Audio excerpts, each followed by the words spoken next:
जब किसानों की हत्या हो रही थी, जब किसानों को मारा जा रहा था, जब लाठियां बरसाई जा रही थी, जब उनको गिरफ्तार किया जा रहा था, तो कौन कर रहा था? आपकी ही तो सरकार कर रही थी। आज आप आकर कह रहे हैं कि ये कानून आप रिपील करेंगे, तो हम कैसे भरोसा करें? हम आपकी नीयत पे कैसे भरोसा करें? सब स्पष्ट है, सामने है देश के।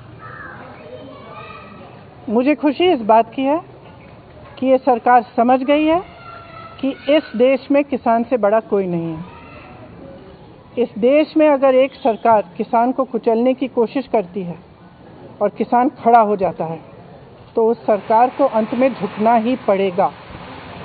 ये सरकार समझ गई है।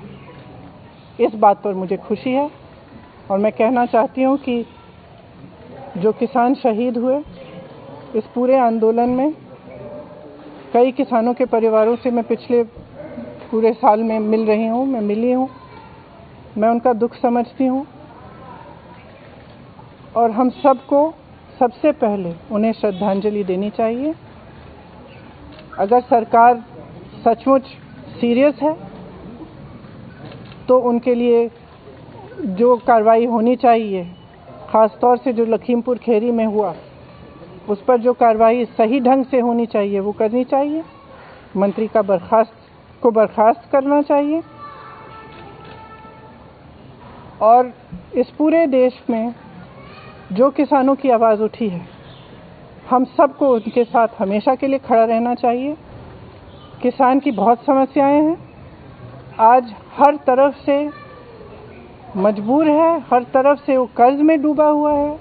मैं ललितपुर गई, ललितपुर में भी आपने देखा कि खाद की लाइन में खड़े खड़े उनकी मृत्यु हो गई।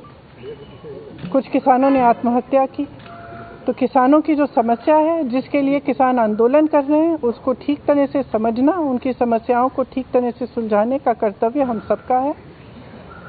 मैं ये भी कहना चाहती हूँ कि मुझे खुशी है कि जितने भी विपक्ष के दल हैं, सब ने पूरी तरह से समर्थन किया इस आंदोलन का और किसान डटे रहे।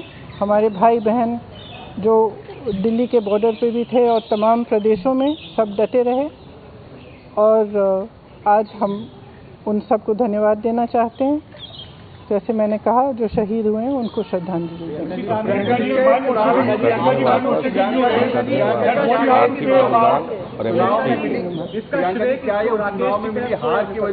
एक मिनट में एक एक करके पूछूं। प्रियंका जी, क्या चुनाव में मिली जो हार है उसको देखते हुए ये फैसला लिया गया है कि आने वाले भविष्य में ऐसी हार? ये तो स्पष्ट है, ये बहुत स्पष्ट है। देखिए, जनता में बहुत विवेक है, जनता सब कुछ समझ रही है।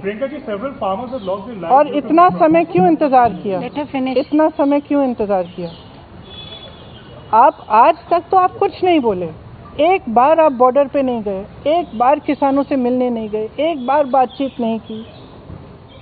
जहां हत्याएं हो रही हैं वहां भी नहीं गए आप, इतना पास आकर नहीं गए। तो आज अचानक क्या हो गया है? स्पष्ट है, चुनाव आ रहा है। प्रधानमंत्री जी ने माफी तो मांगा, लेकिन एक बार भी जो लोग 500-700 किसान शहीद हुए 1.5 साल के पूरे आंदोलन में, उनके लिए वो श्रद्धांजलि नहीं दी, उनकी बात नहीं आई, उनके फैमिली की बात नहीं आई। वही मैं कह रही हूँ कि सबसे पहले तो उन्हें श्रद्धांजलि दीजिए ना, जो शहीद हुए हैं। उनके परिवारों पर आज भी क्या बीत रही है? उन्होंने अपने पूरे भाषण में एक बात कही कि कृषि कानून किसानों की बेहतरी के लिए थे, लेकिन कुछ किसान ऐसे थे जो उससे नाराज थे। तो फिर भी अभी भी जब वो अपने एक तरह से जो उन्होंने गलत किया है उसको पहचान रहे हैं, इसीलिए वो आज भाषण दिया उन्होंने। लेकिन अभी भी ये एक फ़र्क बनाना चाहते हैं कि ये किसान जो आंदोलन कर रहे हैं ये अलग हैं और बाकी देश के किसान अलग हैं। ये बात बिल्कुल गलत है।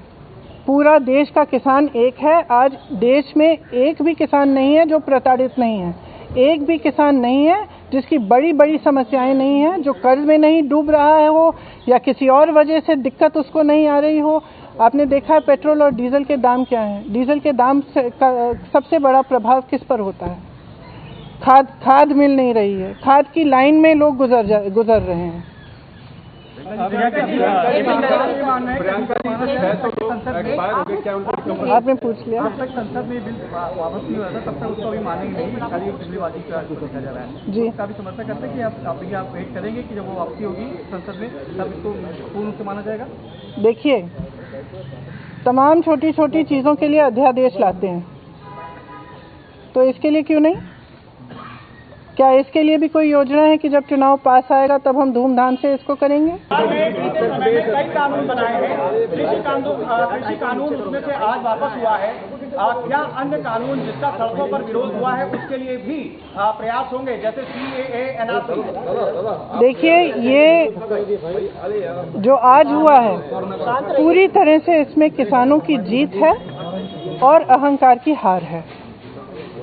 तो सरकार समझ रही है कि जब देशवासी, जब किसान खड़ा हो जाता है, जब डटा रहता है तो उसी को झुकना पड़ता है। और ये मेरी तो आशा है कि आगे भी जो गलत कार्य ये सरकार करती है, जो गलत कानून लाती है, उनका विरोध होना चाहिए और सबको एकजुट होकर खड़ा होना चाहिए और सरकार को झुकना ही पड़ेगा। मेरे भाई ने शायद पिछले साल ही कहा था, एक बयान दिया था कि अंत में सरकार को झुकना ही पड़ेगा, क्योंकि किसान की जो शक्ति है इस देश में सबसे बड़ी शक्ति है।